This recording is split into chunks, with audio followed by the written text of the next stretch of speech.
Bonjour à toutes et à tous. Aujourd'hui, je vais donc faire une vidéo en français pour parler des papiers digitaux. À savoir, je reprends donc le post de Gaël Richard sur le groupe qui a parlé de cela. Plusieurs options s'offrent à vous. Donc bien sûr, si du coup vous n'avez pas un papier, que vous ne trouvez pas ce que vous voulez, vous allez certainement trouver sur le net en papiers digitaux tout ce dont vous aurez besoin. Donc aujourd'hui, nous allons partir sur comment utiliser ces fameux papiers digitaux. Donc ici, j'ai préparé la fonction Print and Cut que l'on active ici en haut sur la fonction Page qui se trouve en troisième position et j'ai mis le format A4 étant donné que la plupart d'entre vous, comme nous, avons des imprimantes A4. J'ai sélectionné j'ai créé cette forme, un rectangle tout simplement, comme je pourrais faire un losange, etc. Ça n'a aucune importance. D'accord? Ici, je vais le mettre en conversion de tracé d'accès pour avoir un tracé. Donc, quelles sont ces options? La principale, c'est la bibliothèque. On y viendra tout à l'heure, mais on peut d'abord prioritairement passer ici par la palette qui s'appelle Trame de couleurs, où on voit qu'il y a trois rubriques, en fait de sous-rubriques. Il y a la rubrique couleurs, d'accord, avec la possibilité de choisir différentes options avancées. On voit le RVB avec la possibilité de mettre un code direct si vous l'avez. La deuxième, identique, là on a des propositions qui sont deux silhouettes, mais l'on peut par les options ici à tout moment choisir de déplacer, de changer de couleur, etc. Donc ça, vous aurez tout loisir de le faire.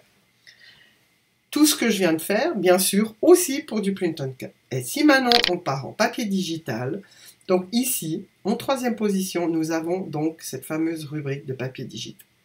Vous verrez que j'en ai mis beaucoup, mais j'attire votre attention sur le fait que cela prend énormément de mémoire sur les disques durs internes, étant donné que tout ce qui est de la bibliothèque Silhouette s'installe sur votre bibliothèque principalement.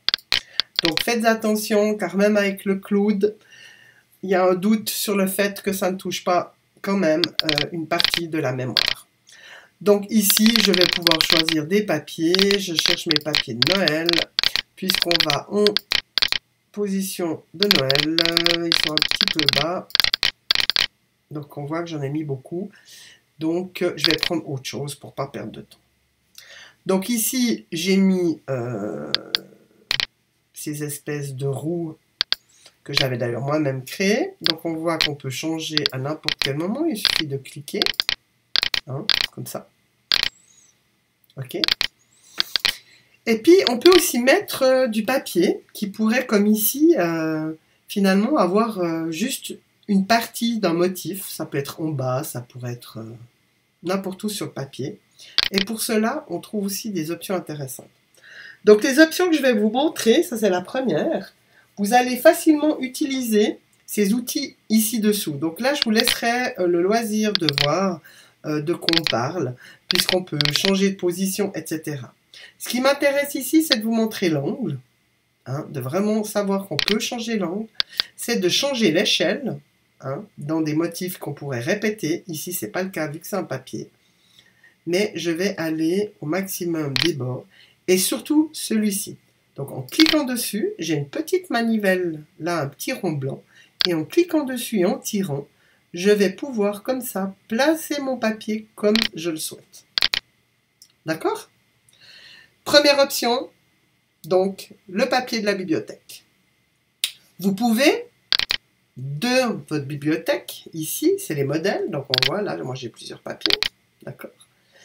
J'ai un dossier sauf erreur qui s'appelle Noël, où es-tu? Voilà, là en bas. J'ai pris un dossier Noël, donc je vais d'abord peut-être cliquer sur ici, et j'ai plusieurs papiers de Noël. Et je dis, par exemple, j'aimerais prendre celui-là, l'intégrer dans ma bibliothèque. Donc, je prends mon fichier et je le glisse simplement là. Donc, c'est ça dont je vous parlais, que je ne sais pas si vous pouvez le faire avec votre PC. Avec mon Mac, je n'ai jamais eu de souci par rapport à ça. Et ce papier en question, si je reviens sur mon design, en allant dans mes papiers de Noël, si j'arrive à les trouver, vu que j'ai un petit peu trop de papier, il va falloir que je fasse de l'ordre, c'est un peu plus haut. Voilà. Je retrouve... Où es-tu?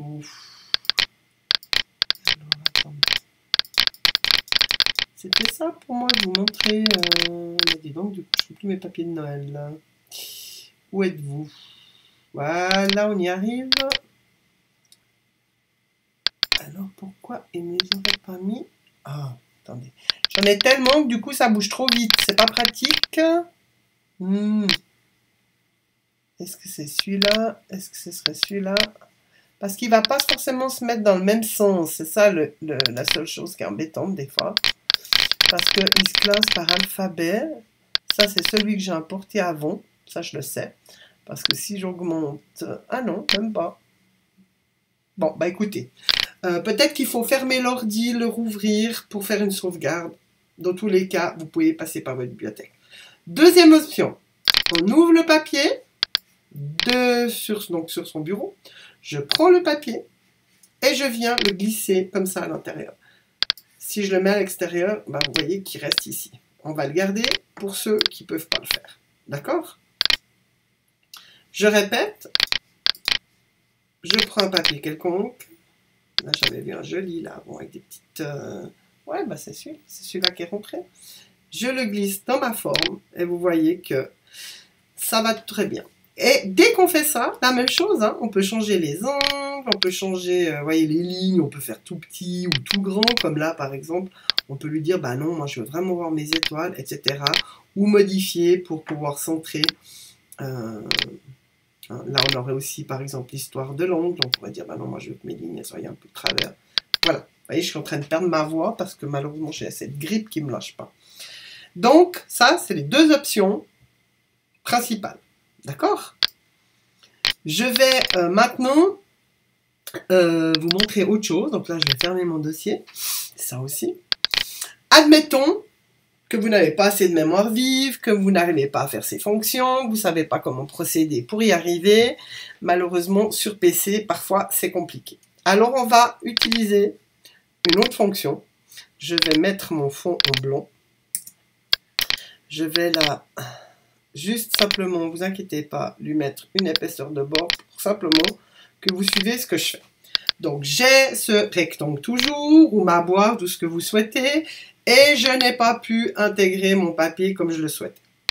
Donc, mon rectangle, je vais le couper, le copier, le couper ici. Je glisse mon papier. Je vais le mettre sur mon papier. Je vais placer mon papier comme je souhaiterais qu'il soit. Là, si par exemple, je dis, bah non, moi je veux vraiment qu'on voie bien ces petites chaussures, là, sympa, voilà. Une fois que j'ai ça, alors je vais sur une fonction, ici, qui s'appelle la fonction modifier. Je sélectionne les deux, en faisant pomme A ou en glissant comme ça avec la souris sur les deux, et je dis découper. Et bingo, on a gagné. J'ai mon rectangle avec mes motifs. Petit bémol, quand je veux découper, lorsqu'on a fait cette transaction, j'allais dire, cette fonction, il faut simplement sélectionner la forme et lui dire découper. De toute manière, quand vous passez en découpe, vous devez toujours avoir la ligne rouge qui ressort. D'accord? Et à partir de là, tout est OK. Donc, on a vu deux options où on intègre le papier dans la bibliothèque. Une deuxième option où on vient depuis le bureau glisser le papier dans la forme que l'on souhaite. Troisième option, on importe le papier. Alors je vais le faire aussi autrement. Donc je peux lui dire pomme O, ouvrir. Je cherche papier Noël. Papier Noël, voilà. Je choisis mon papier. Là, je vois pas grand chose. Voilà les petites cannes par exemple. D'accord? Et il me l'ouvre. Ici, vous avez aussi, à tout moment, la possibilité de l'enregistrer dans votre bibliothèque. Comme ça. D'accord?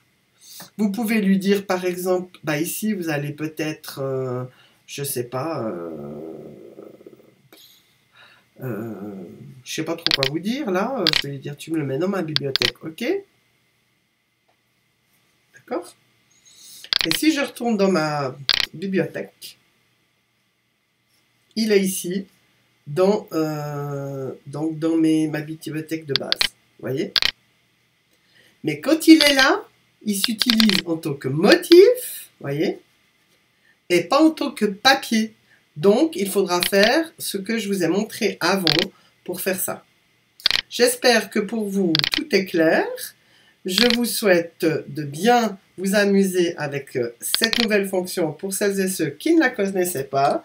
Je vous souhaite une bonne fin de journée et une bonne fin de semaine. À bientôt!